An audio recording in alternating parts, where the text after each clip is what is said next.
There is a road in England, straight as a ruled line, cutting through farmland and forest and the quiet hills of the countryside, that was built by soldiers who had never seen England before and would never see Rome again. It has been there for nearly 2,000 years. Cars drive on it today. The surface has been repaved many times, but the line, that perfectly straight, impossibly deliberate line, is Roman. The thinking beneath it is Roman. The ambition that said we will go there, and we will build something that lasts is Roman. This is what the Roman Empire does to the imagination. It refuses to stay in the past.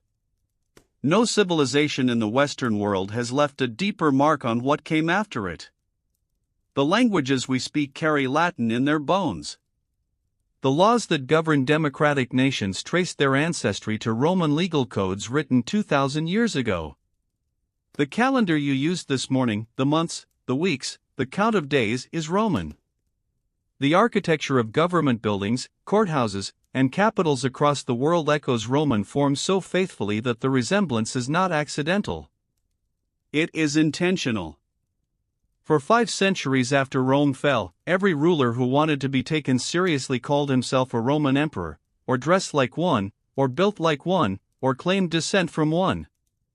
And yet the empire itself, the actual lived reality of it, the daily texture of what it meant to be Roman, is stranger and more surprising than any of its monuments suggest. The Roman Empire was not simply a military machine that conquered and held territory. It was a civilization of extraordinary contradictions. It was brutal and cosmopolitan. It was deeply superstitious and rigorously rational. It enslaved millions and produced philosophers who argued that all human beings shared a common dignity. It built aqueducts that delivered clean water to 500,000 people in a single city, and it used that city's public squares to execute criminals in elaborate theatrical performances for the entertainment of the crowd.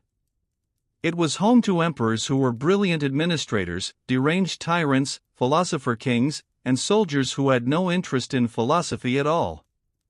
It lasted, in one form or another, for over 1,000 years, and it ended not with a single catastrophic moment but with a long, slow diminishment so gradual that no one alive at the time knew they were watching an empire die. What follows is the real history of Rome. Not the marble version. Not the Hollywood version. The actual one, with all its strangeness, its unexpected humanity, its cruelty, and its beauty in the long shadow it cast across everything that came after. Get comfortable. Let's begin. Rome was not, by its own account, founded by politicians or generals. It was founded by a murderer.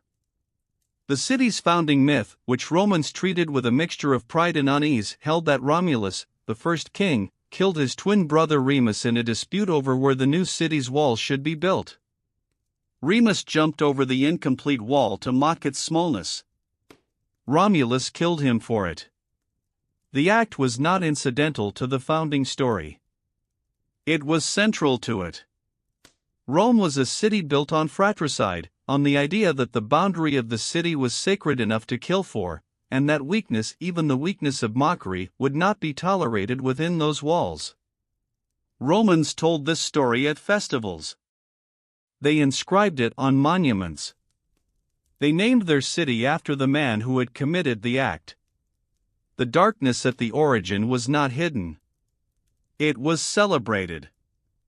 The Roman calendar, which forms the basis of the calendar used across most of the world today, was originally 10 months long.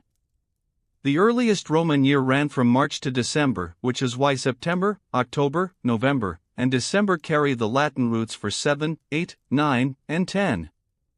January and February did not exist.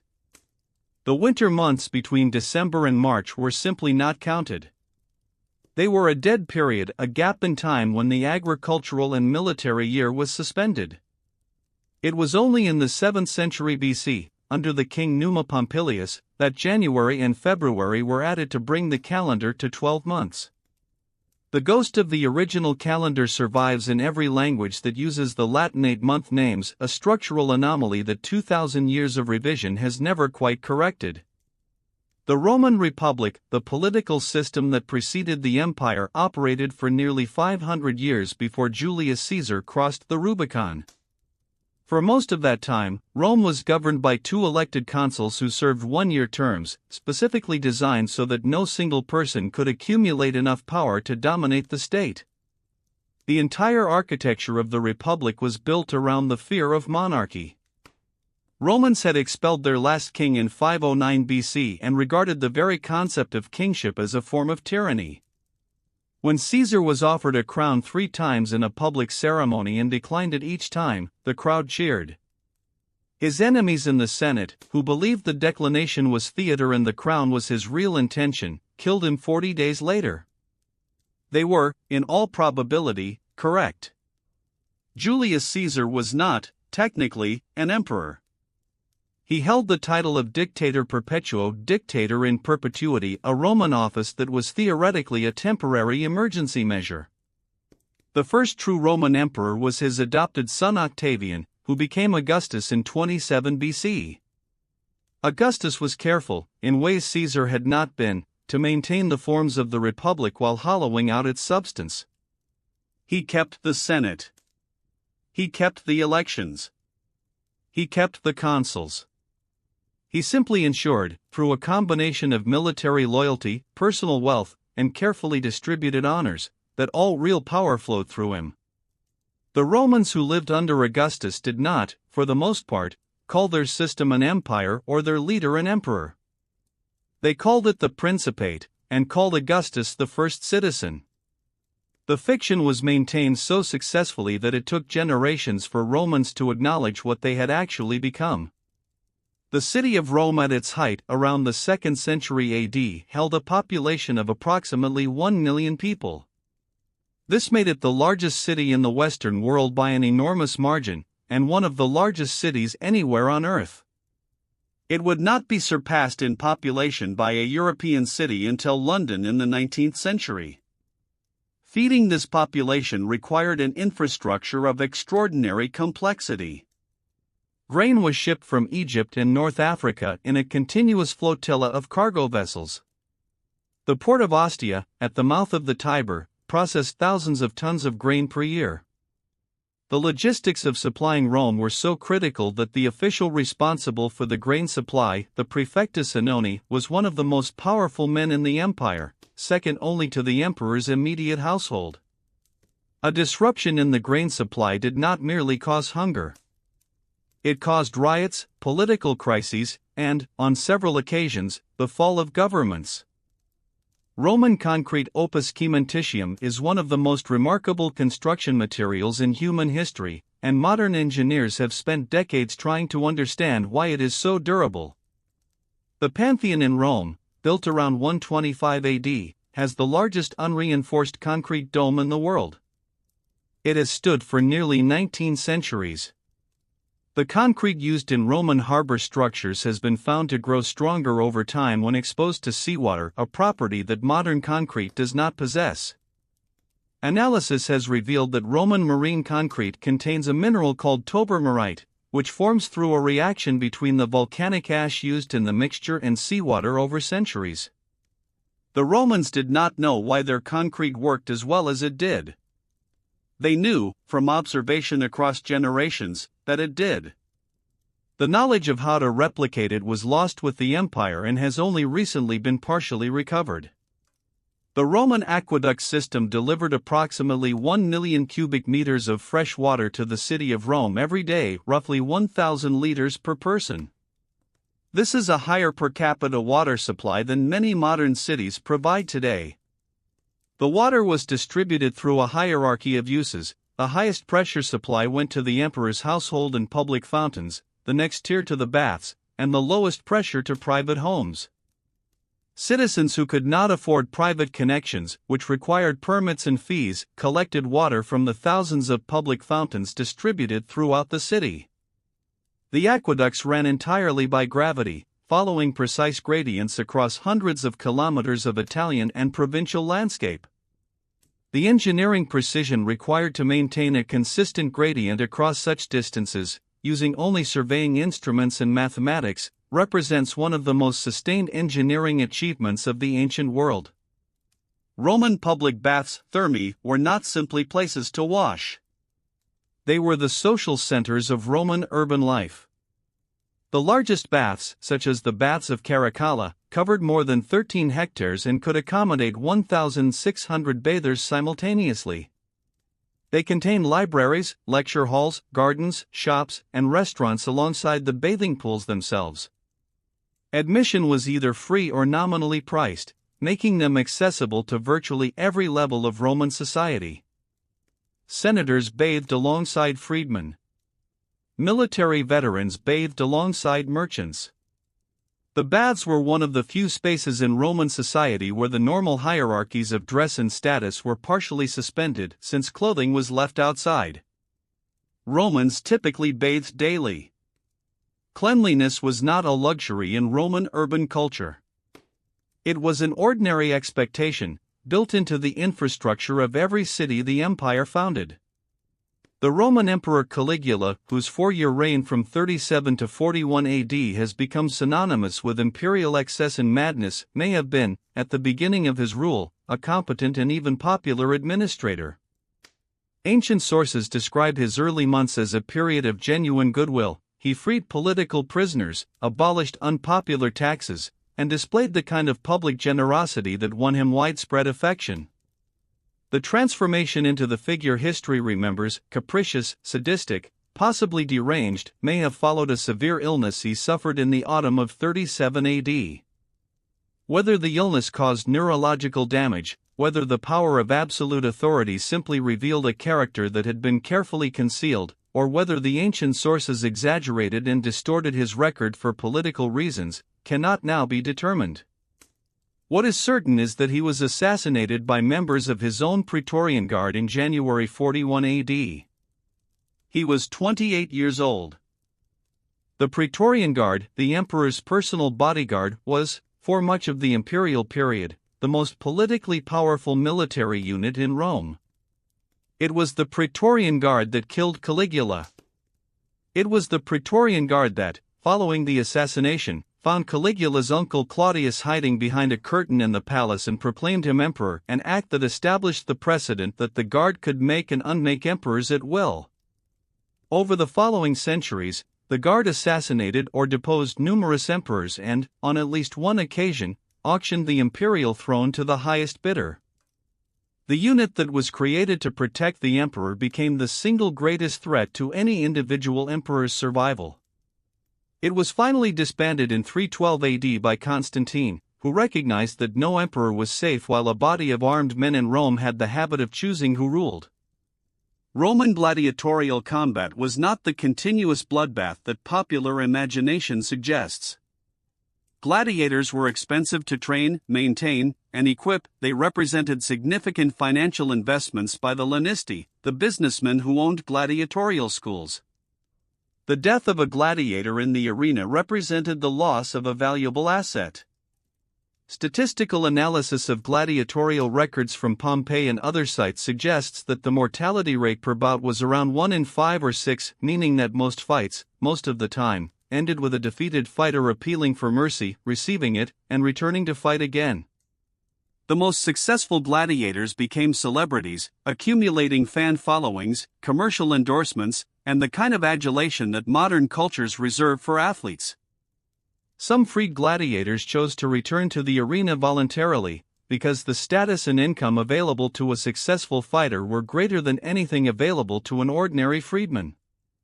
The Roman Empire at its greatest territorial extent achieved under the Emperor Trajan around 117 AD stretched from Scotland in the northwest to Mesopotamia in the east, and from the Rhine and Danube rivers in the north to the Sahara Desert in the south. It encompassed approximately 5 million square kilometers and a population estimated between 50 and 90 million people. Governing this territory required a communications network of extraordinary efficiency. The cursus publicus, the imperial postal and transport system, maintained relay stations along all major roads, where government messengers could exchange horses and continue without delay. A message from Rome could reach the Syrian frontier in approximately 7 weeks under normal conditions. The same journey today, by road, takes roughly 3 days by car. The Romans moved information across their empire at approximately 1/7 the speed of a modern automobile. Latin, the language of Rome, did not die when the empire fell. It fragmented. The spoken Latin of ordinary Romans, vulgar Latin, as distinct from the formal written language, diverged across the former empire's territories over centuries, shaped by local influences and the absence of the centralizing force that had maintained a common standard. In France it became French. In Spain it became Spanish and Portuguese. In Italy it became Italian. In Romania, which takes its name from Rome, it became Romanian. These languages are not derived from Latin in the way that English is derived from Anglo-Saxon. They are Latin, evolved. A Roman soldier transported to modern Lisbon would find the language of the street more familiar, after a period of adjustment, than entirely foreign. The empire fell. The language, transformed, survived. The Emperor Nero, history's most notorious imperial villain alongside Caligula, did not, despite the enduring legend, fiddle while Rome burned. The violin did not exist in the 1st century AD. The legend derives from ancient accounts suggesting that Nero played a stringed instrument and sang during the fire of 64 AD, possibly from a tower where he could observe the blaze. Whether this is true, and whether it represented callous indifference or some form of artistic response to catastrophe, is disputed. What is less disputed is that Nero responded to the fire with considerable practical energy. He opened his palaces as shelters for the homeless, organized grain distribution, and supervised a rebuilding program that imposed new fire safety regulations on Roman construction. He then used the cleared land to build himself an enormous personal palace, the Domus Aurea, which covered roughly a square kilometer of central Rome. The practical response and the personal opportunism were not, in Nero's mind, contradictory. The Roman legal system was, by the standards of the ancient world, extraordinarily sophisticated, and its influence on modern law is direct and traceable. The principle of innocent until proven guilty. The right of an accused person to face their accuser. The concept of legal personhood, the idea that an entity such as a corporation can hold legal rights independent of its individual members. The distinction between civil and criminal law. The concept of jurisdiction. These are Roman legal innovations, developed and refined across centuries of jurisprudence, codified under the Emperor Justinian in the 6th century AD, rediscovered by medieval European scholars in the 11th century, and built into the legal foundations of virtually every Western nation. When a modern court follows due process, it is, at several removes, following a procedure that a Roman lawyer would recognize. Roman religion was not a fixed doctrine. It was an accumulation. The Romans absorbed the gods of every people they conquered, identifying foreign deities with their own and adding them to the state pantheon. Greek gods became Roman gods with new names. Zeus became Jupiter, Ares became Mars, Aphrodite became Venus. Egyptian Isis was worshipped in temples in Rome. The Persian mystery cult of Mithras spread through the legions across the entire empire. The Syrian sun god Sol Invictus became an official imperial cult in the 3rd century AD. The Roman religious system had no equivalent to heresy, no sacred text that defined correct belief, and no priestly class with the authority to exclude. What it had was ritual, the correct performance of sacrifices and ceremonies that maintained the goodwill of the gods toward Rome. Belief was secondary. Participation was what mattered. Julius Caesar crossed the Rubicon River in January 49 BC with a single legion, approximately 5,000 soldiers, and thereby triggered a civil war that would end the Roman Republic. The Rubicon was a small river in northern Italy, unremarkable in every physical respect. What made it significant was legal. Roman law prohibited any general from bringing armed troops south of the Rubicon into Italy proper, to prevent any military commander from marching on Rome. Caesar's crossing was not merely a military act. It was an explicit, unambiguous declaration that he was placing himself above Roman law. He is reported to have said, as he crossed, "The die is cast." Whether he said it or not, the phrase has survived 2,000 years as the defining expression of a point of no return, a moment when a decision, once made, cannot be unmade. Caesar understood exactly what he was doing. So did everyone watching.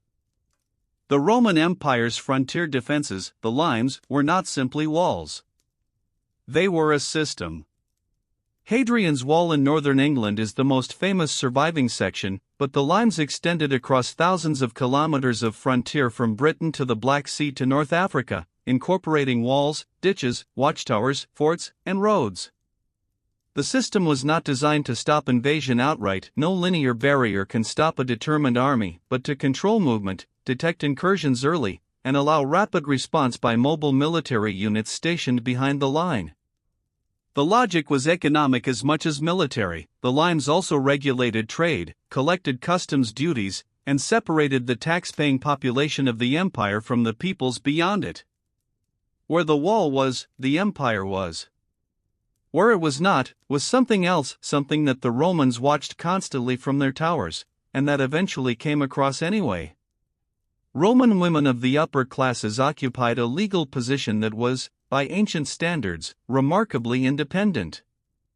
A Roman woman of citizen status could own property in her own name, conduct business, initiate divorce, and inherit and bequeath wealth without male intermediary, rights that women in many European countries did not achieve until the 19th or 20th century AD. Upper-class Roman women participated actively in political life through their social networks, their management of household economies that were often equivalent in scale to modern businesses, and their direct influence over husbands, sons, and brothers who held formal power. Several women, Livia, wife of Augustus, Agrippina the Younger, mother of Nero, exercised what contemporaries recognized as real political power, even without formal office.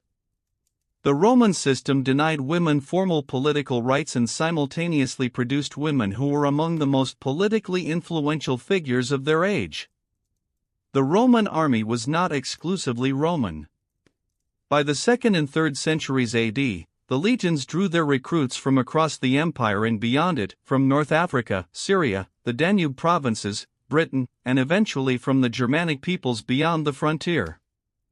Officers rose through the ranks regardless of provincial origin.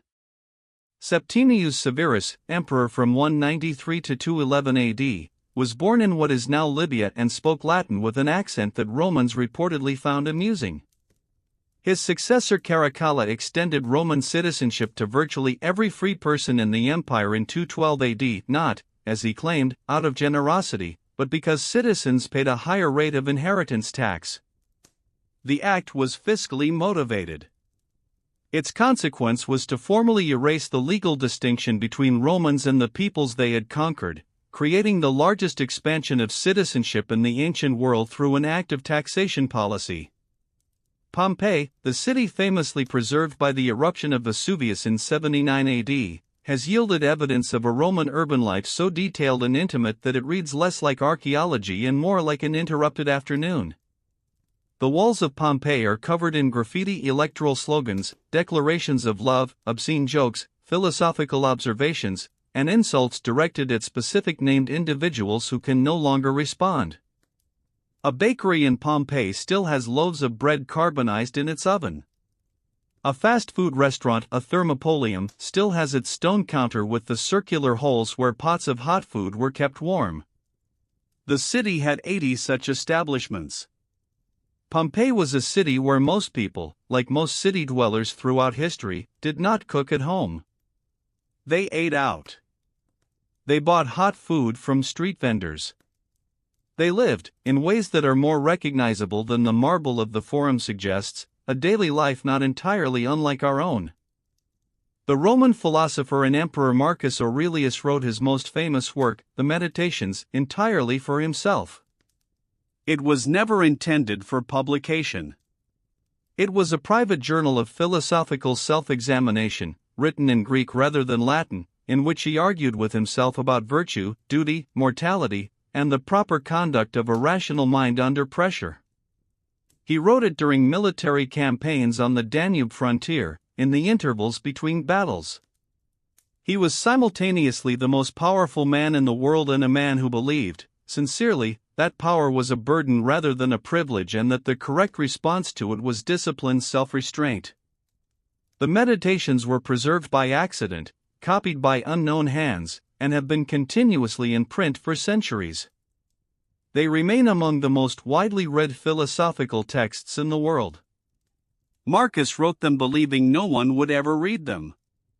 The Roman Empire officially adopted Christianity as its state religion under the Emperor Theodosius I in 380 AD, roughly 350 years after the crucifixion of Jesus in a Roman province under a Roman governor using Roman execution methods. The relationship between Rome and Christianity across those 3.5 centuries was not simply one of persecution. Christians were persecuted intermittently, in some regions more than others, and for political as much as religious reasons. But Christianity also spread through the empire along Roman roads, in Roman cities, using the Greek language that Roman cosmopolitanism had distributed across the eastern Mediterranean.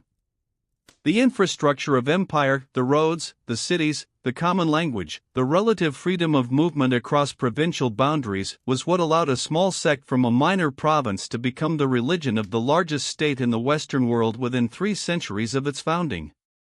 Roman slavery was, by the standards of any moral framework, an atrocity of staggering scale. At the height of the empire, slaves constituted between 20 and 35% of the total population of Italy, perhaps 2 to 3 million people in a peninsula of approximately 7 million. The slave population of the entire empire was substantially larger. Slaves performed virtually every category of work: agricultural labor, domestic service, skilled craft production, teaching, medicine, administration, and entertainment. The slave revolt led by Spartacus from 73 to 71 BC involved an estimated 70,000 to 120,000 people and required 3 years and 3 Roman armies to suppress. Following the suppression, approximately 6,000 captured rebels were crucified along the Appian Way from Capua to Rome, 1 cross every 37 meters for 200 kilometers, as a demonstration of the consequences of rebellion. The road into Rome was lined with the dead for weeks.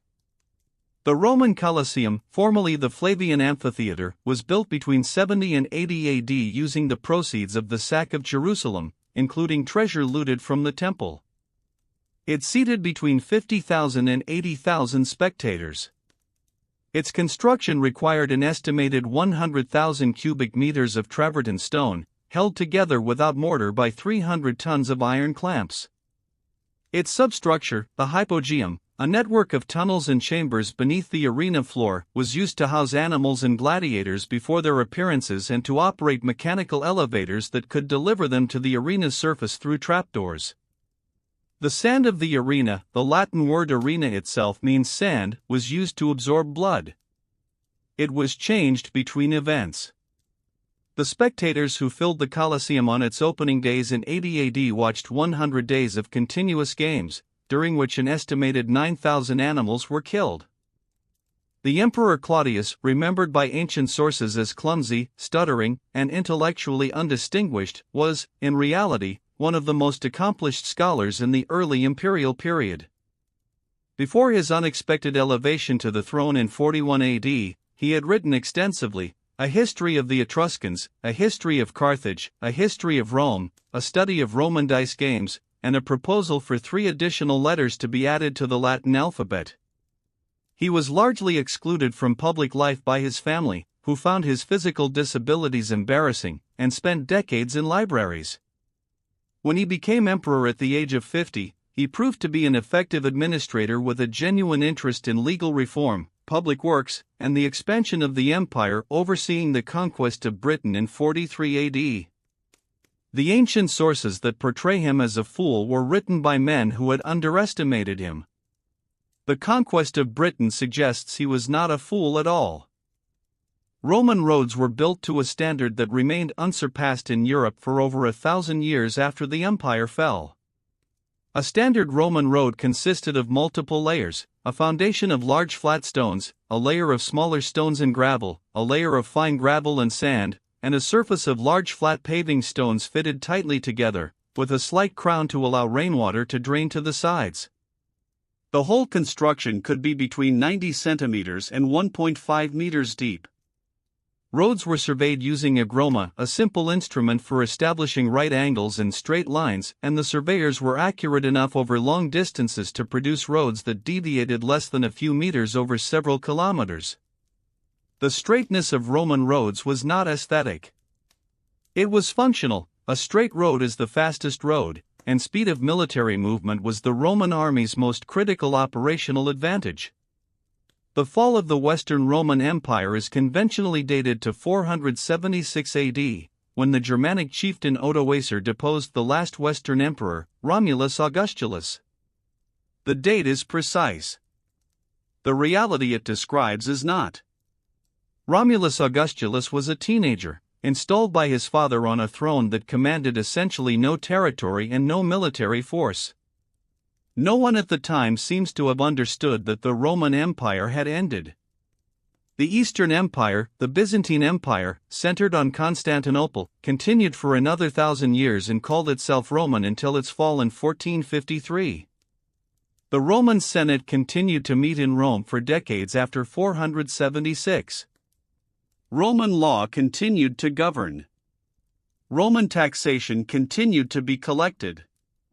The empire did not so much fall as gradually cease to be recognizable as itself, a process so slow and so contested that the participants could not have known where it began or where it ended. The Roman triumph, the ceremonial procession awarded to a victorious general, was one of the most elaborate ritual performances in the ancient world, and one of the most psychologically complex.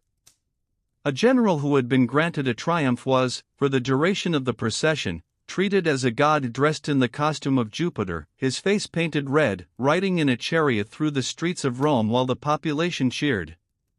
But standing behind him in the chariot, for the entire procession, was a slave whose sole function was to hold a laurel wreath above the general's head and whisper, continuously, into his ear, "Memento mori." Remember that you will die. Remember that you are mortal. The greatest honor the Roman state could bestow on a living man was accompanied, by design, by a continuous reminder of his own mortality. The Romans understood the relationship between glory and death in a way that few cultures have articulated so precisely. The Roman poet Virgil spent 11 years writing the Aeneid, the epic poem that told the story of Rome's founding and gave the empire its founding mythology, and died before he considered it finished. On his deathbed, he reportedly asked for the manuscript to be burned. Augustus, who had commissioned the poem and understood its political value as a foundation narrative for his new imperial order, refused. The Aeneid survived, was immediately recognized as a masterpiece, and became the central text of Roman literary education for the following 4 centuries. Schoolchildren across the empire memorized it. Soldiers quoted it. Emperors cited it to legitimize their rule. The poem that its author wanted destroyed became one of the most influential texts in Western literary history. Virgil's wish was never granted. It never has been. Roman time was divided differently from modern time in a way that makes the reading of ancient sources slightly disorienting. The Romans divided the day into 12 hours of daylight and 12 hours of darkness, but the length of an hour varied with the season. A summer daylight hour was longer than a winter daylight hour, because there was more daylight to divide. An hour in Rome at the summer solstice was approximately 75 minutes by modern measurement. An hour at the winter solstice was approximately 45 minutes. Roman water clocks, clepsydry, were adjusted seasonally to account for this variation. The concept of a fixed, invariable hour, the foundation of modern timekeeping, did not exist in the Roman world. Romans lived in time that breathed with the seasons, expanding and contracting with the available light. The mechanical clock, which imposed a uniform hour on every day of the year, was a medieval invention that would have seemed to a Roman both practical and faintly inhuman. The Roman Empire's economy was, for much of its existence, fueled substantially by the proceeds of conquest. The sack of a major city, Carthage, Jerusalem, Dacia, could deliver enormous quantities of gold and silver to Rome, fund building programs, pay military salaries, and suppress inflation. When the empire ceased to expand in the early 2nd century AD, this input of conquest wealth declined sharply. The economic consequences unfolded over generations: currency debasement, inflation, declining trade, and the gradual retreat of complex economic activity from the empire's less central regions. Historians have debated for centuries whether Rome's economic stagnation caused its political difficulties or resulted from them. The relationship was almost certainly circular. Political instability disrupted economic activity, which reduced the resources available for military defense, which created more political instability. The Roman Emperor Hadrian, builder of the wall in Britain, restorer of the Pantheon, and one of the most extensively traveled rulers in Roman history, spent more than half of his 21-year reign outside Italy. He visited every province in the empire, inspecting frontier defenses, meeting local officials, founding cities, and supervising construction projects. He traveled not in the manner of a visiting dignitary but as an active commander, marching with his troops and sleeping in military camps. He is also one of the few Roman emperors whose private emotional life is relatively well documented. His relationship with a young Greek man named Antinous, who drowned in the Nile in 130 AD under unclear circumstances, appears to have devastated him. He deified Antinous, an honor previously reserved for emperors, founded a city in his name in Egypt, and ordered portraits of him erected across the empire. More surviving ancient portraits of Antinous exist than of any other non-imperial person from the ancient world. The Roman practice of divination, reading the will of the gods through the examination of animal entrails, the behavior of birds, or the interpretation of natural omens, was not regarded as superstition by educated Romans. It was state policy. Before any major military campaign, legal proceeding, or political decision, the auspices were taken. The augurs, a college of priests whose sole function was to read omens, were among the most politically influential figures in Rome. A military commander who received unfavorable omens before battle could, and sometimes did, delay or abandon the engagement. In 249 BC, the consul Publius Claudius Pulcher, preparing for a naval battle near Sicily, was told by his sacred chickens that the omens were unfavorable. The chickens refused to eat, which was a bad sign. He reportedly threw them into the sea, saying, "If they won't eat, let them drink." He lost the battle catastrophically. Romans long after told this story not as evidence that divination was foolish, but as evidence that ignoring it was.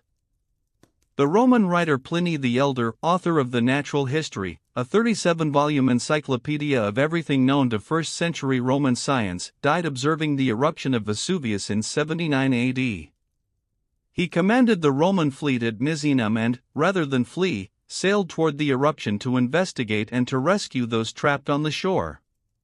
His nephew, Pliny the Younger, watched from a distance and later wrote 2 letters describing both the eruption and his uncle's death, letters that remain the oldest surviving eyewitness accounts of a volcanic eruption.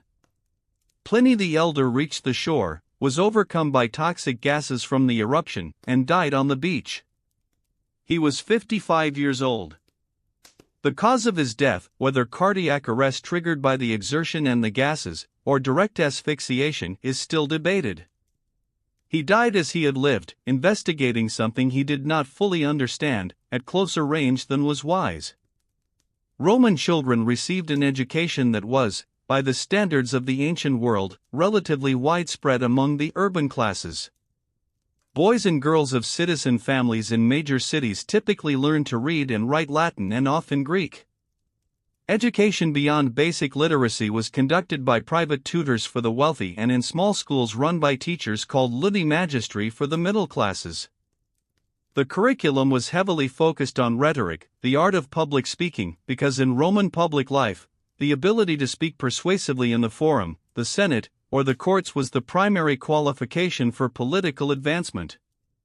Grammar was taught through the close reading of canonical texts, principally Virgil, Cicero, and Horace.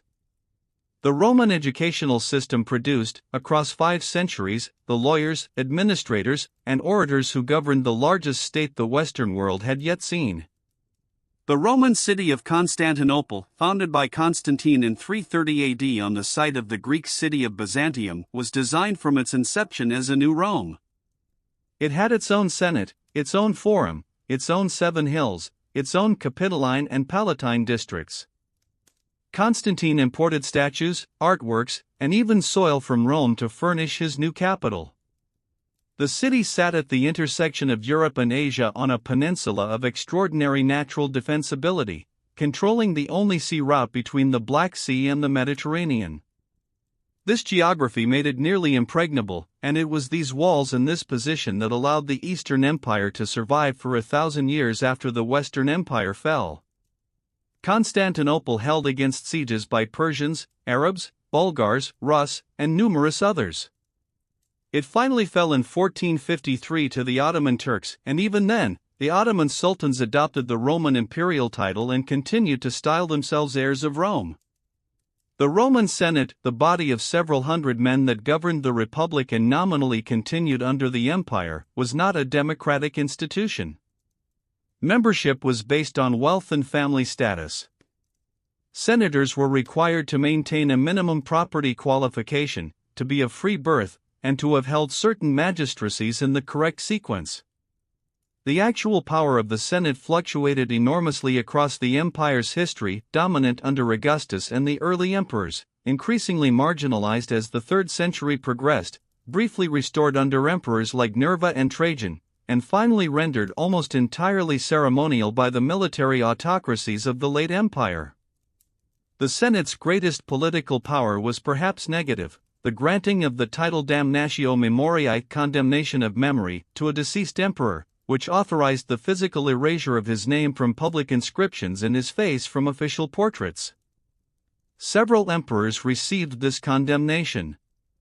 Their names survive anyway, in the historical record, because the act of erasing a name requires you to write it down first. Rome's relationship with fire was a defining feature of urban life. The city burned repeatedly. A major fire in 390 BC preceded the Gallic sack of the city.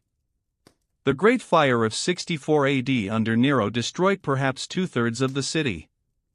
Fires of lesser but still significant scale occurred throughout the imperial period with grim regularity. The city's response to this chronic hazard evolved over time. Augustus established the vigilas, a paramilitary force of freedmen organized as both a fire brigade and a night watch, numbering approximately 7,000 men divided among 7 cohorts, each responsible for 2 of the city's 14 administrative regions. The vigilas carried buckets, pumps, axes, and hooks for pulling down buildings to create fire breaks. They were the first professional firefighting organization in Western history. The technology they used, bucket chains, hand pumps, demolition to prevent spread, remained the standard response to urban fire for the following 15 centuries. The Roman Emperor Diocletian, who ruled from 284 to 305 AD, reorganized the empire in response to the crisis of the 3rd century, a 50-year period of civil war, plague, economic collapse, and foreign invasion that had seen over 50 claimants to the imperial throne, most of whom reigned for less than 2 years and most of whom died violently.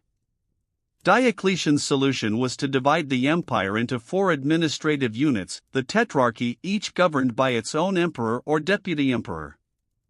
He also doubled the size of the army, restructured the tax system, fixed prices by imperial edict in an attempt to control inflation, and resumed the persecution of Christians, whom he regarded as a source of civil disorder. His administrative reforms stabilized the empire for a generation. His price-fixing edict failed almost immediately. Merchants simply stopped selling goods at the fixed prices, creating shortages. His persecution of Christians ended shortly after his retirement.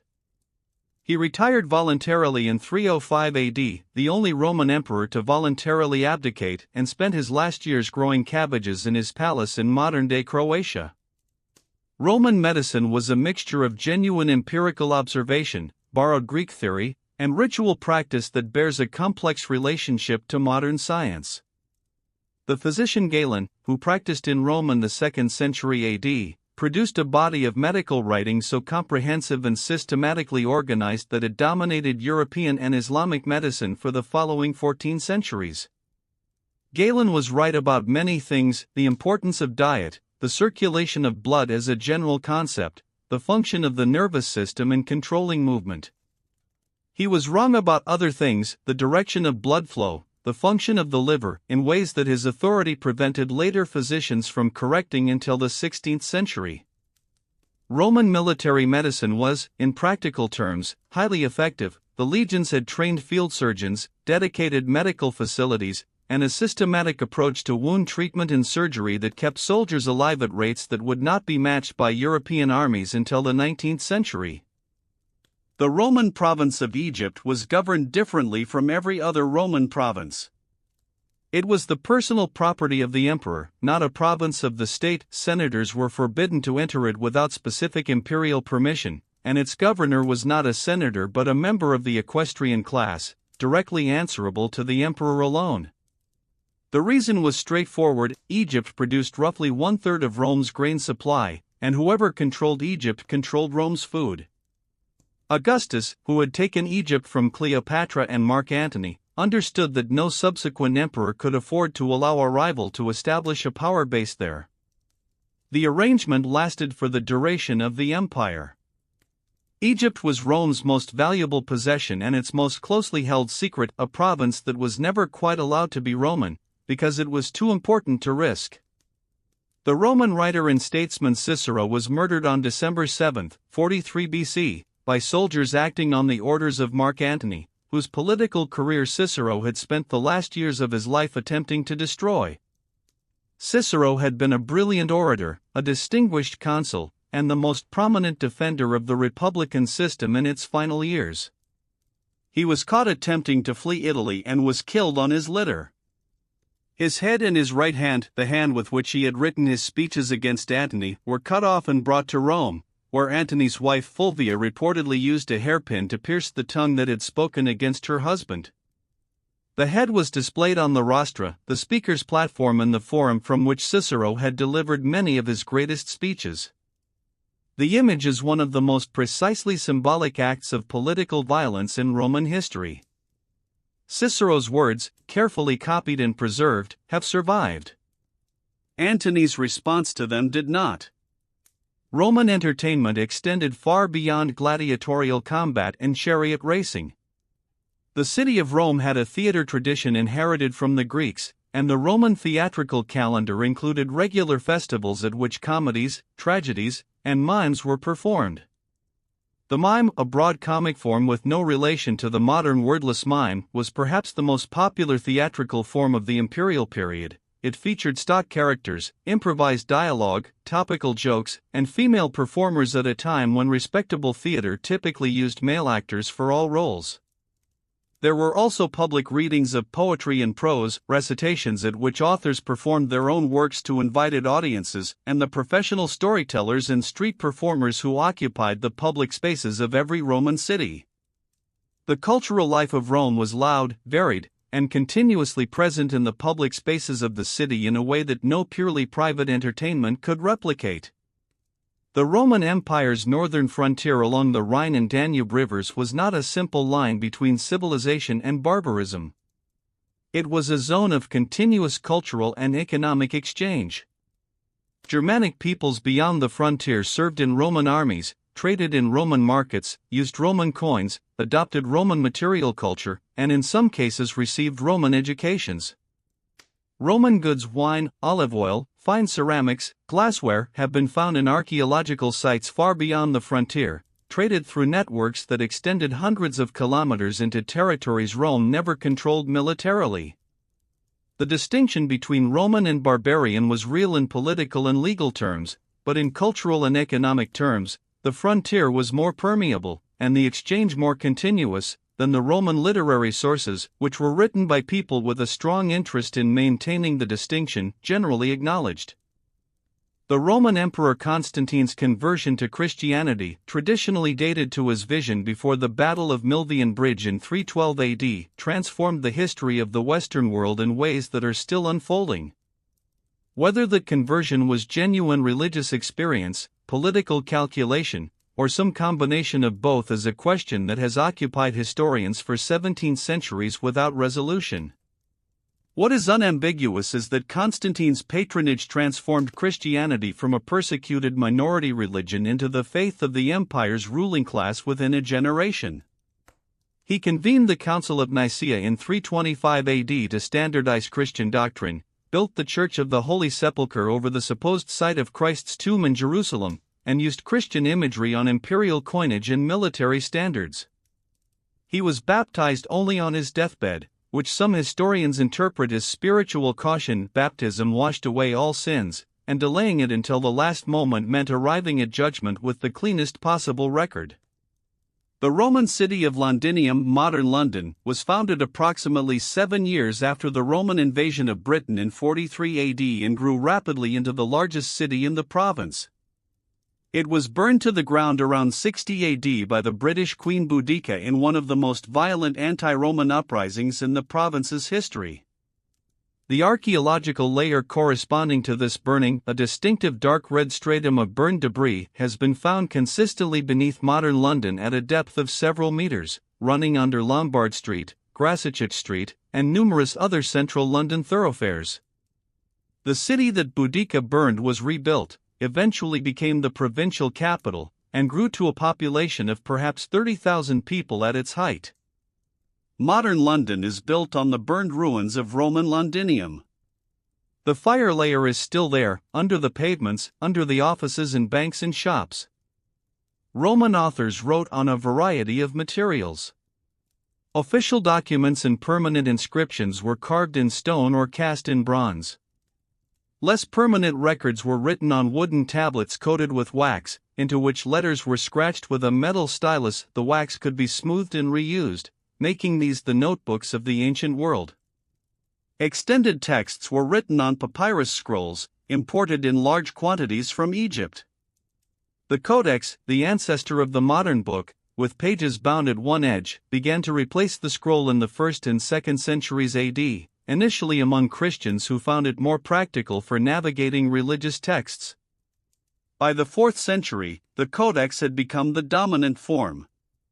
The transition from scroll to codex is one of the most significant technological changes in the history of writing, and it happened during the Roman imperial period, driven partly by Christian practice and partly by simple practical convenience. The Roman city of Ostia, at the mouth of the Tiber, served as Rome's port and was one of the most cosmopolitan cities in the ancient world.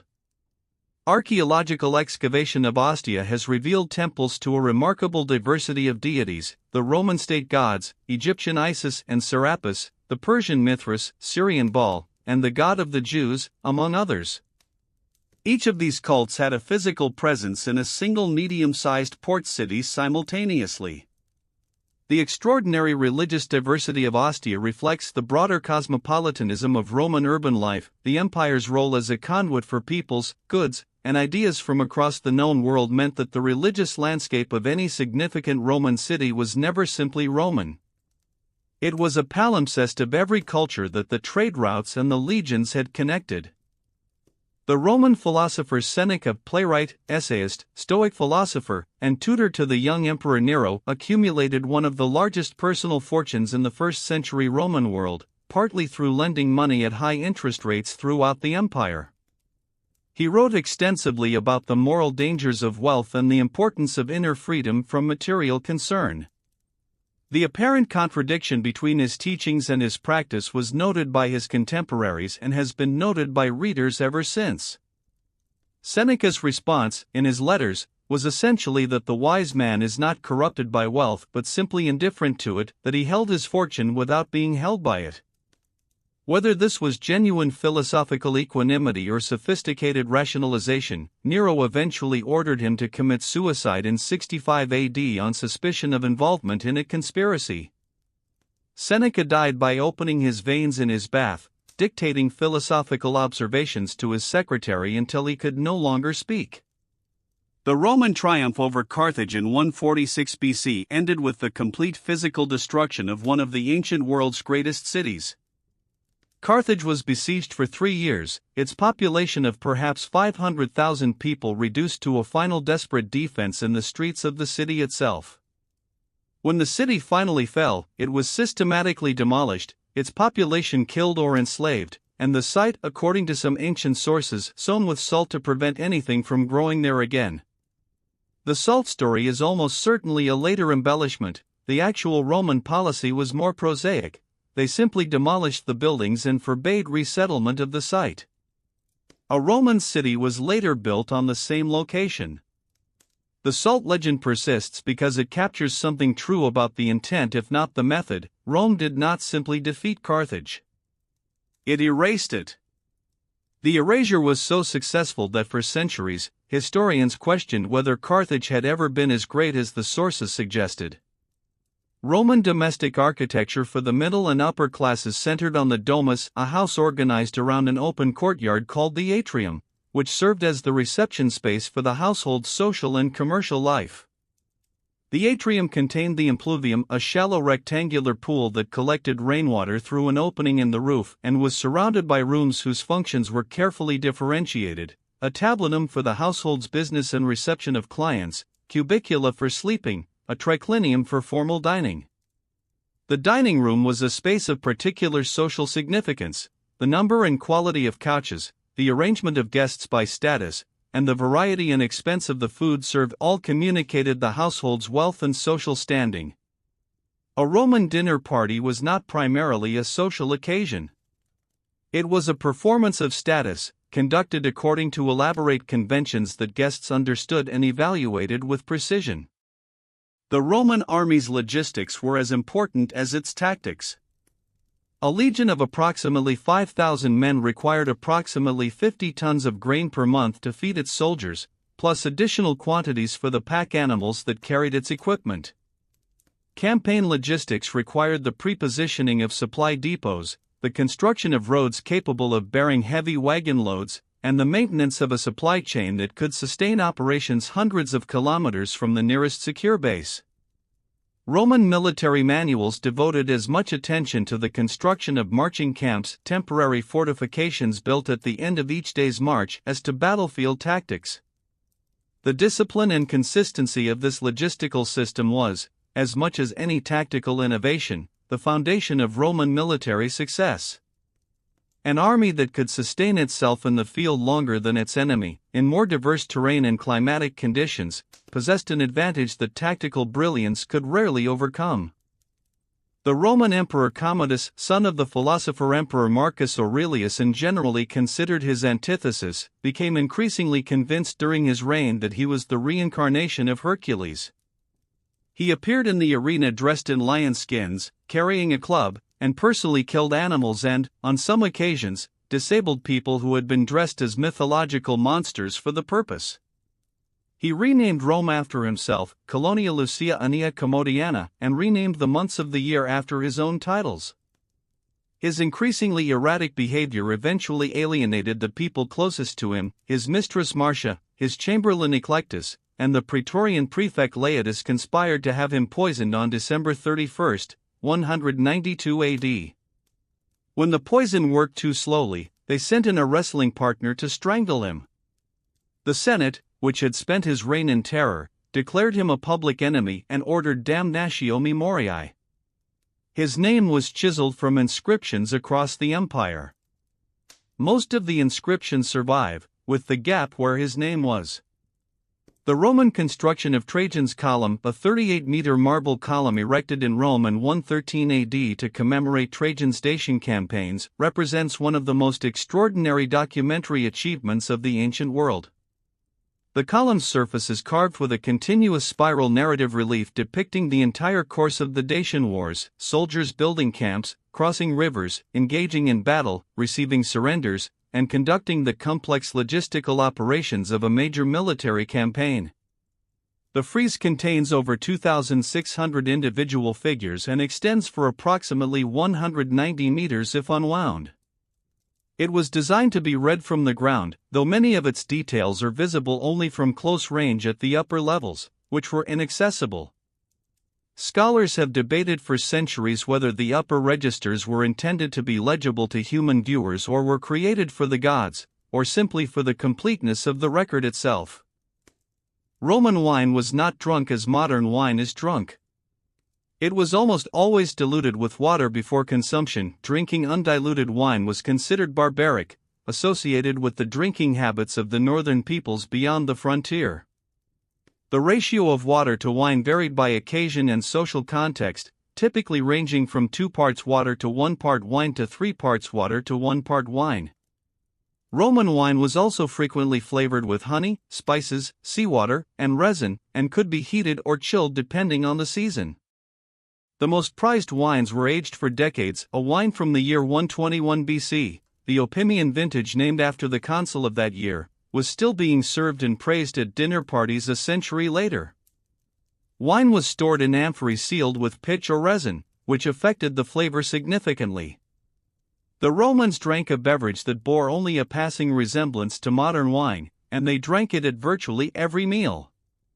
The Roman Empire's tax system was, by ancient standards, relatively sophisticated and relatively brutal in its enforcement. The primary direct tax on provincial populations was the tributum, a combination of land tax and poll tax assessed on the basis of regular censuses. The census, a word in concept both Roman in origin, was conducted every 14 years in some provinces and served as the basis for calculating tax liability. The collection of taxes was, for much of the Republican period in early empire, farmed out to private contractors called publicani, who paid the state a fixed sum in advance and then collected whatever they could from the provincial population, keeping the difference as profit. The publicani were among the most despised figures in the ancient world, appearing in this role in the New Testament, where tax collectors are listed alongside sinners, and for good reason. The system gave them every financial incentive to over-collect and no institutional incentive not to. The Roman Emperor Augustus died in 14 AD at the age of 75, extraordinary longevity for the ancient world, having ruled for 41 years as Rome's first emperor. His last words, according to the historian Suetonius, were addressed to the group of friends and advisors gathered at his bedside: "Have I played the part well? Then applaud as I exit." The theatrical metaphor was not accidental. Augustus had spent his entire political career performing, constructing and maintaining the fiction that the Republic still existed, that he was merely its first citizen rather than its absolute ruler, that the forms of traditional Roman government retained their substance. He had been acting for 41 years. His last words acknowledged the performance while simultaneously claiming its success. The audience he addressed at his death was, in the end, the same audience he had been addressing his entire life, Rome itself. Roman funerary practice varied significantly across social class and historical period. Cremation was the dominant practice during the Republic and early Empire. The body was burned on a funeral pyre, the ashes collected in an urn, and the urn interred in a tomb outside the city walls. Roman law prohibited burial within city limits. Inhumation, burial of the intact body, became increasingly common from the 2nd century AD onward, possibly influenced by Eastern religious beliefs that emphasized bodily resurrection. The tombs of wealthy Romans lined the roads leading out of major cities and were designed as permanent public monuments displaying the family's lineage, achievements, and social standing. The tombs of the poor were simpler, often communal columbaria, walls of niches containing urns, but the concern with commemorating the dead, with ensuring that a name and a memory persisted after death, was constant across all social levels. The Roman historian Tacitus, writing in the late 1st and early 2nd centuries AD, produced historical accounts of the early empire that are among the most vivid and psychologically sophisticated texts in Latin literature. His portraits of emperors like Tiberius, Caligula, Claudius, and Nero are so memorable that they have shaped the historical reputation of these rulers for 2,000 years. Tacitus wrote from the perspective of a senator who had survived the reign of the Emperor Domitian, a period he described as years of terror during which he and his colleagues had been forced to witness atrocities in silence. His historical method combined rigorous attention to documentary sources with a rhetorical brilliance that created character portraits of such intensity that they overwhelmed the more fragmentary evidence of inscriptions, papyri, and coins. Modern historians frequently warn each other not to trust Tacitus too completely. Modern historians frequently read him anyway.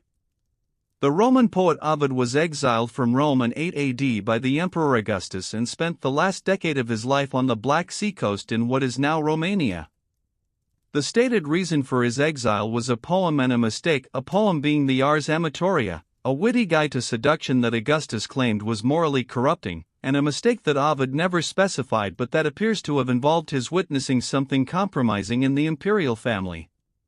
He wrote from exile with desperate eloquence, appealing to Augustus and then to Tiberius for recall, describing the cold climate, the alien language, and the absence of the literary culture he had spent his life in.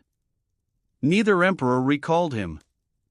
He died in exile around 17 or 18 AD, still writing, still pleading, still Roman in everything except his location. His exile is one of the most poignant stories in Roman literary history, and it is impossible to read his poems from Tommy's without feeling the particular cold of a life ended far from home. The Roman city of Carthago Nova, modern Cartagena in Spain, was founded by the Carthaginian general Hasdrubal in 228 BC and became Rome's most important city in Iberia after the Roman conquest.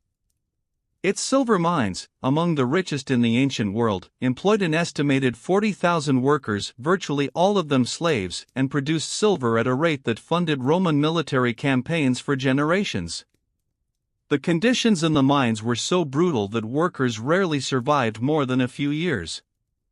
The ore was extracted through a combination of tunneling, fire setting, lighting fires against rock faces to crack them with thermal shock and hand tools, by workers who crawled through passages too narrow to stand upright, working by lamplight in heat and poor air.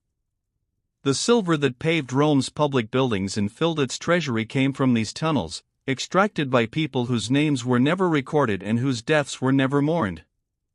The Roman Pantheon, the best-preserved building of ancient Rome and one of the best-preserved buildings in the world, was built as a temple to all the gods and has been in continuous use for nearly 2,000 years. It became a Christian church in 609 AD and remains one today.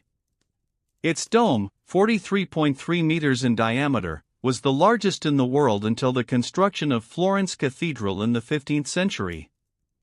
The oculus, the circular opening at the dome's apex, 8.2 meters in diameter, is the building's only source of natural light.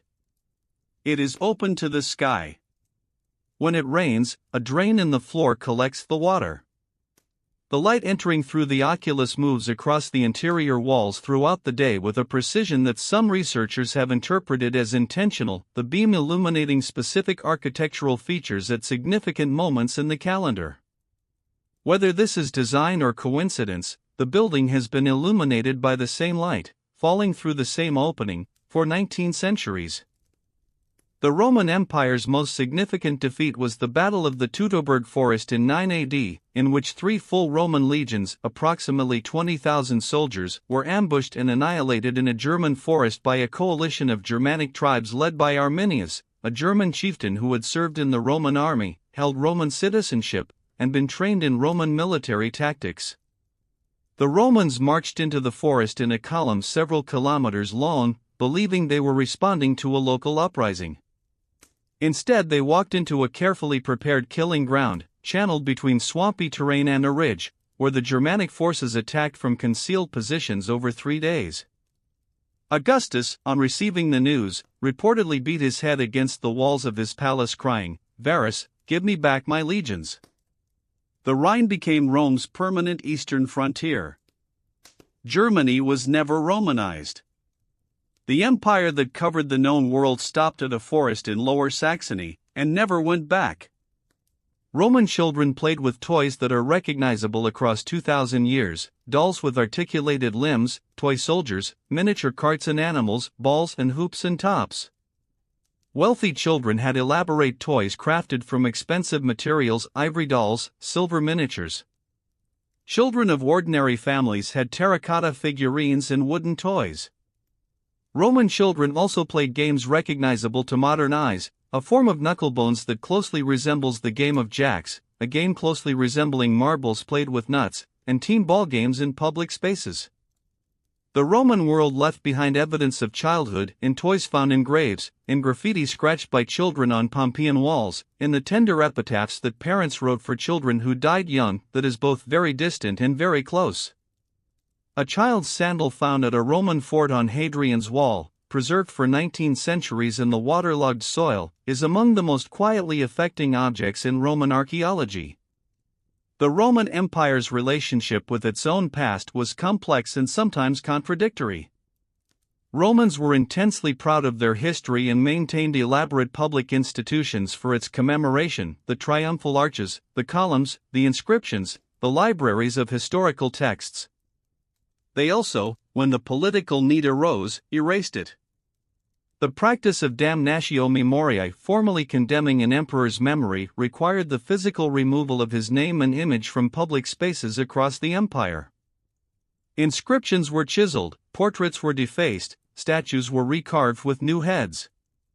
The archaeological evidence of these erasures is visible throughout the surviving record: gaps in stone where names once were, portraits that do not quite match their bodies, inscriptions that jump awkwardly over blank spaces. The empire that built monuments to permanence also possessed the tools and the will to unmake permanence when it served the living's purposes. The Roman Emperor Trajan, considered by many ancient and modern historians to be Rome's greatest emperor, was Spanish. Born in what is now Seville around 53 AD, he was the first emperor to come from a province outside Italy, and his elevation to the purple in 98 AD represented a significant shift in the empire's self-conception. Under Trajan, the empire reached its greatest territorial extent. Rome's public spaces were transformed by his extensive building program, and the administration of the provinces was reformed and systematized.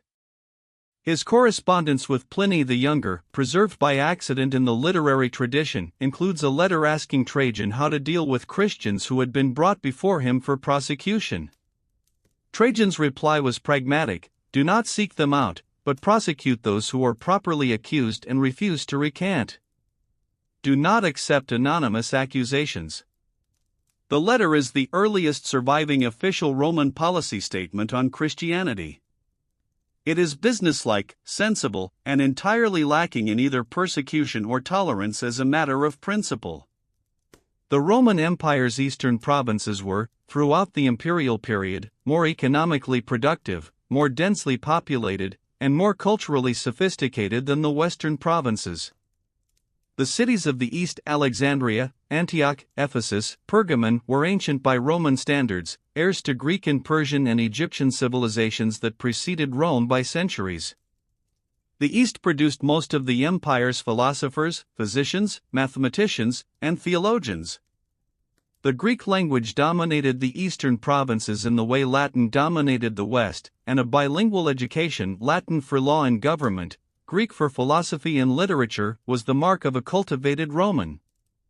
The division of the empire into eastern and western halves in the late 3rd and 4th centuries was, in part, an administrative response to this fundamental asymmetry. When the West fell, the East survived. The more prosperous, more populated, more ancient half of Rome outlasted the half that gave it its name.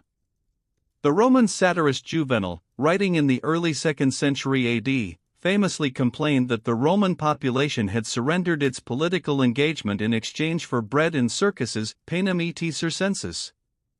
The phrase has endured as a diagnosis of political passivity, of a population so occupied with entertainment and food that it no longer exercises meaningful oversight over its rulers.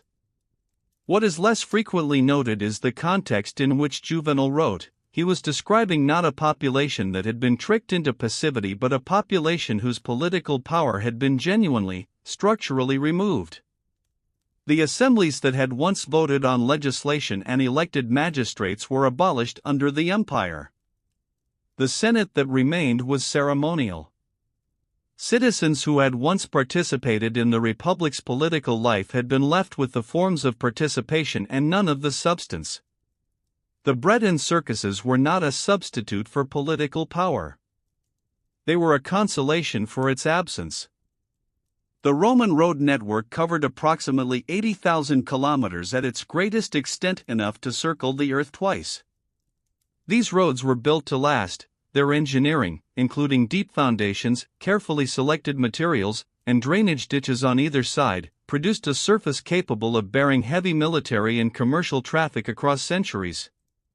Many Roman roads are still visible in the landscape as crop marks in aerial photographs, as the straight lines that modern roads follow across European countryside, as excavated sections preserved beneath fields and city centers.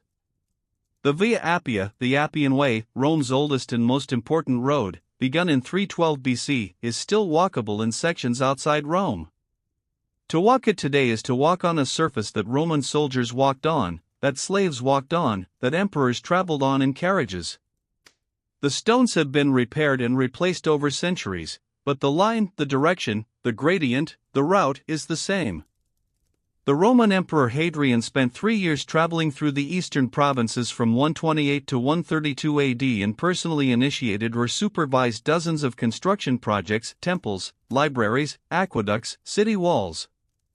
In Athens, which he loved and which responded to his patronage with corresponding devotion, he completed the Temple of Olympian Zeus, begun by the Athenian tyrant Pisistratos 6 centuries earlier and never finished, and built the arch that still bears his name, marking the boundary between the old city of Theseus and the new city of Hadrian. The Athenians awarded him the title of founder and placed his image in their temples alongside their gods. A Roman emperor who had been born in Spain, raised in Rome, and educated in the Greek tradition was deified by the city that had produced Socrates and Pericles. The complexity of identity in the Roman world, the way that Roman, Greek, and provincial merged in the persons of its most powerful citizens, resists any simple account. Roman attitudes toward death were shaped by an absence that modern Western cultures have largely lost. The dead were constantly present in everyday life. Ancestral death masks, imagines, were kept in the atrium of every upper-class household and carried in funeral processions. Family graves were visited on specific calendar dates when food was left for the deceased. The Lemuria festival in May required the head of the household to rise at midnight and perform a ritual to appease the restless spirits of the family's dead. The city's dead were buried along its roads, so that travelers would pass them daily, and the inscriptions on their tombs addressed passers-by directly, "Stop, traveler," and read, "The Roman dead spoke." They spoke from stone, asking for remembrance, offering their life stories to whoever paused. Many of those stones still exist. The dead are still speaking. The Roman Empire's final century in the West was not simply a period of decline and fall. It was also a period of extraordinary Christian intellectual achievement, of Germanic kingdoms that considered themselves the legitimate heirs of Roman civilization, and of administrative continuity that preserved Roman institutions in forms that would shape medieval Europe for centuries. The Ostrogothic king Theodoric, who ruled Italy from 493 to 526 AD, maintained the Roman Senate, employed Roman administrators, preserved Roman law, and built in the Roman architectural tradition. His court philosopher Boethius wrote The Consolation of Philosophy, one of the most widely read texts of the Middle Ages, while awaiting execution on charges of treason. The barbarians who replaced the Roman emperors did not destroy Rome. They competed to be its heirs. The competition shaped European civilization for the following 1,000 years.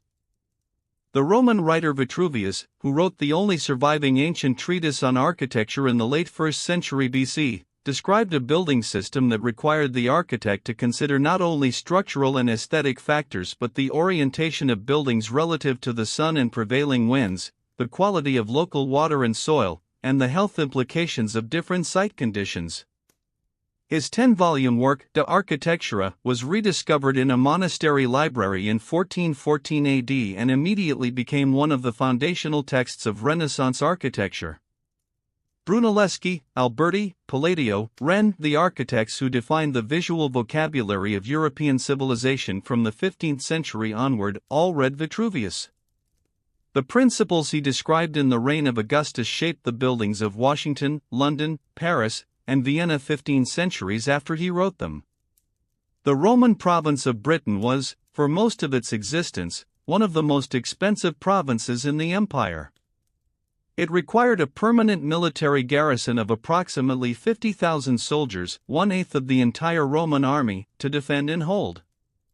The economic returns from Britain were modest compared to the productive provinces of the East and South. The province was retained partly for strategic reasons, partly for the symbolic prestige of ruling an island at the edge of the known world, and partly from institutional inertia. When the Western Empire began to contract in the early 5th century, Britain was among the first provinces to be effectively abandoned. In 410 AD, the Emperor Honorius reportedly responded to a plea for military assistance from British cities by telling them to look after their own defense. The Roman legions left.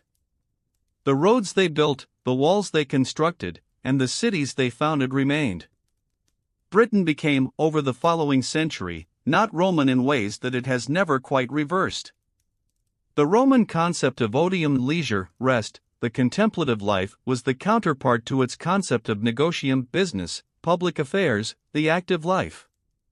Romans of the upper class were expected to engage in both, the active pursuit of public career and the reflective withdrawal of private study and rural retreat.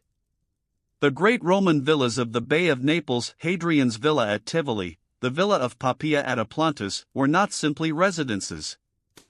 They were philosophical retreats, spaces designed for the kind of intellectual and sensory experience that the noise and pressure of the city made impossible. The Roman garden, with its controlled geometry, its carefully selected plants, its fountains and statuary, was a designed environment for the cultivation of a specific mental state, calm, reflective, and aware of beauty. The garden at Hadrian's villa covered more than 120 hectares and included reproductions of famous Greek and Egyptian monuments. Hadrian built himself a world to think in. The last surviving document of the Roman Senate in the West is dated to 603 AD, more than a century after the conventional date of the empire's fall. The Senate met, debated, and produced formal records in Rome for generations after the last Western emperor had been deposed. The final document is a dedication to the Byzantine Emperor Phocas, carved on a column that still stands in the Roman Forum today. The column of Phocas is the last monument erected in the Forum Romanum. It stands among the ruins of temples and basilicas and triumphal arches that surround it like geological strata, each layer a different century of the same civilization's self-expression. The Forum is quiet now. Tourists walk through it. Cats sleep on the stones. The column of Phocas stands in afternoon light, and around it the stones of 2,000 years of Roman history lie in their patient disorder, not fallen, exactly, but resting. Waiting for something that may or may not come, in a language that was never entirely lost. There is a moment, standing in the Roman Forum at the end of a long afternoon, when the light goes golden and the stones take on a warmth that feels like memory. The temples are roofless. The basilicas are open to the sky. The marble that once covered everything has been carried away to build churches and palaces, revealing the brick and concrete beneath, the bones of a civilization, stripped of its skin but still standing. Rome refuses to become simply the past. Every day, across the world, people speak languages descended from Latin. They are governed by legal systems whose DNA traces back to Roman law. They drive on roads that follow Roman routes, vote in buildings that echo Roman architecture, and use a calendar that a Roman king invented more than 2,500 years ago. The empire fell. The civilization did not. It changed form, distributed itself through everything that came after, and became invisible through ubiquity, so present in the foundations of the modern world that it ceased to be visible as a foreign influence and began to feel like the natural order of things. What made Rome extraordinary was not its military power, though the military was formidable. It was not its engineering, though the engineering was brilliant. It was the quality of its absorption, its capacity to encounter other cultures, take what was useful, incorporate it, and continue. Rome took Greek philosophy and made it Roman. It took Egyptian religion and made it Roman. It took the administrative systems of the Hellenistic kingdoms and made them Roman. It took, eventually, the faith of a carpenter from an obscure Roman province and made it the religion of the Western world. The empire that built in marble and lasted in concrete reached, through its fragmentation, further than it had ever extended at its height. The roads that led to Rome now lead from it in every direction, in every language, into every structure of the world that followed. The senators are gone. The emperors are gone. The legions marched off the edge of history and did not return. But somewhere, right now, a straight road runs through a field in England. It was built by soldiers who had never seen England before. It has been there for nearly 2,000 years. Sleep well.